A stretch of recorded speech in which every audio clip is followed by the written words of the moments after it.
ঢাকায় হজরত শাহজালাল আন্তর্জাতিক বিমানবন্দর থেকে ব্যাংককের উদ্দেশ্যে উড্ডয়ন করে বিমান বাংলাদেশ এয়ারলাইন্সের একটি ফ্লাইট।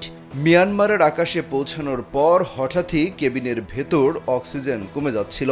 এতে স্বয়ংক্রিয়ভাবে যাত্রীদের মাথার উপরে থাকা ওভারহেড মাস্ক বা অক্সিজেন মাস্ক নেমে আসে। এমন পরিস্থিতিতে আতঙ্ক ছড়িয়ে পড়ে যাত্রীদের মধ্যে।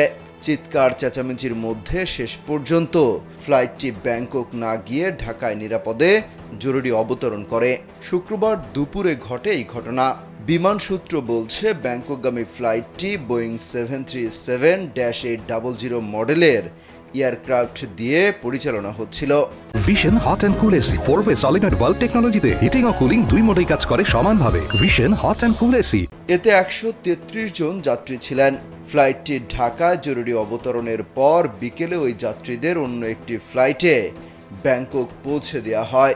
বিমান বাংলাদেশ এয়ারলাইন্সের মুখপাত্র বুশরা ইসলাম কালবেলাকে বলেন, বেলা 11:30টার দিকে ব্যাংককের উদ্দেশ্যে ফ্লাইটটি ছেড়ে যায়। তবে সেটি মিয়ানমারের আকাশে যাওয়ার পর টেকনিক্যাল সমস্যা দেখা দেয়। পরিস্থিতি বিবেচনায় পাইলট কর্তৃপক্ষের সঙ্গে যোগাযোগ করলে সেটি ঢাকায় নিরাপদে অবতরণ করানো হয়।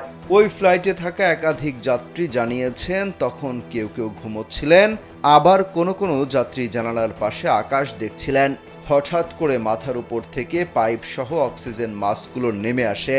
এতে আতঙ্কিত হয়ে ওঠেন ওই যাত্রীরা। কেউ কান্নাকাটি শুরু করেন, কেউ সৃষ্টিকর্তার কাছে প্রার্থনা করতে থাকেন।